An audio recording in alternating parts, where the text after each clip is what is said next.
বন্ধুরা, গ্রামের বউদের কিন্তু শীত গ্রীষ্ম বর্ষা বলে কিছুই হয় না। সময় মতো উঠে সংসারের কাজগুলো একে একে সময় মতো গোছানোটা হলো একজন বাড়ির বউয়ের দায়িত্ব বলতে পারো, ডিউটি বলতে পারো, আর সাথে অর্ডার বলতে পারো।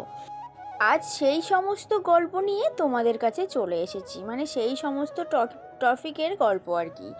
আজকে বন্ধুরা এত পরিমাণে সকালবেলা ঠান্ডা পড়েছে যে তোমাদেরকে আর কি বলবো, বিছানা ছেড়ে তো উঠতে ইচ্ছেই করছিল না, এতটাই ঠান্ডা লাগছিল।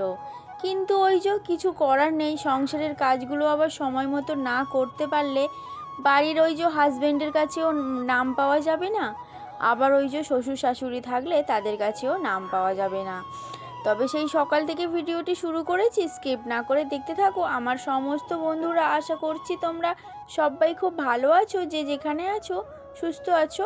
আমি স্বপ্না, আমার একটা ছোট্ট পরিবারে তোমাদের সবাইকে ওয়েলকাম। চলো, আমার পরিবারে সকাল থেকে কি কি করতে হয় সেটা নিয়েই তোমাদের কাছে চলে এসেছি। ওই যে ভিডিওর মাধ্যমে সমস্তটা শেয়ার করব তারই জন্য। আর সকালবেলা দেখেছো আকাশে এত পরিমাণে মেঘ করেছি, মানে মেঘ না, কুয়াশা বলতে পারো। আর আজকে না ভীষণ পরিমাণে ঠান্ডাও রয়েছে। ওইদিকে আমার সোনামা তো সমস্তটা ওপরে ছড়িয়ে ছিটিয়ে রেখে এসেছে।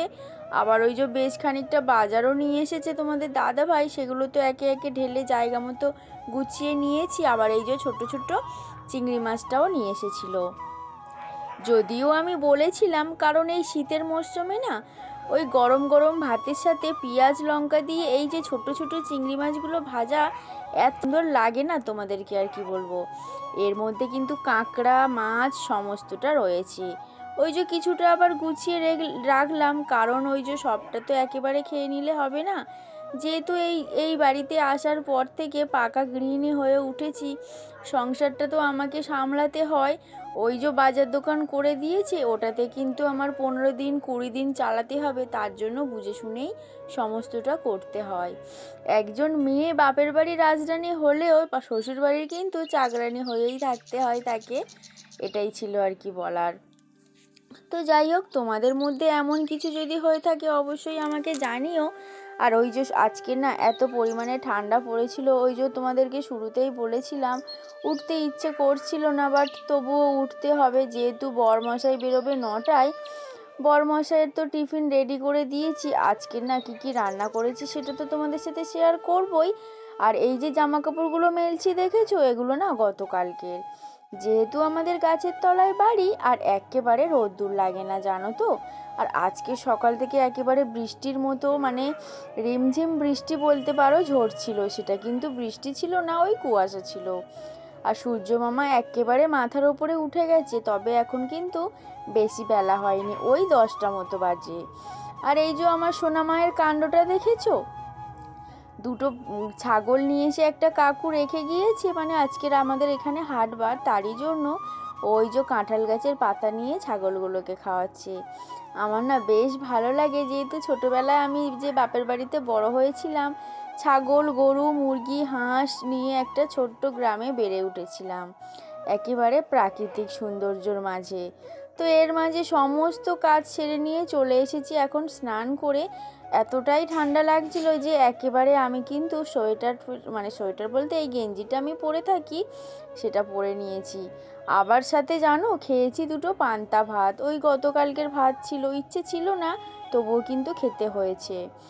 তারপরে বেশ অনেকখানি সময় পেরিয়ে গেছে, আজকে একটু তাড়াতাড়ি চলে এসেছি, মানে দুপুরের লাঞ্চ নিয়ে। দেখেছো কি কি রান্না করেছি, ডাল সিদ্ধ, শাক সিদ্ধ, ওই যে পেঁয়াজকেলি আলু ভাজা, একটা ডিম সিদ্ধ করেছি, দুজনে ভাগ করে খাবো বলে সোনামা আর আমি, আর ওই কয়েকটা চিংড়ি ভাজা।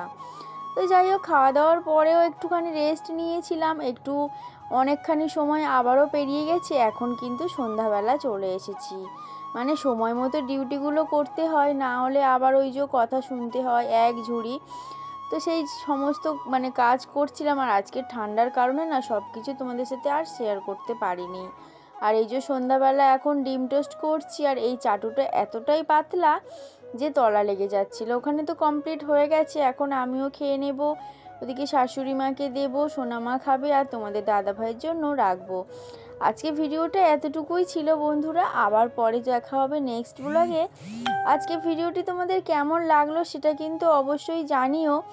আর একটা বাড়ির বউয়ের যে কতটা দায়িত্ব থাকে সে তো তোমরা জানোই।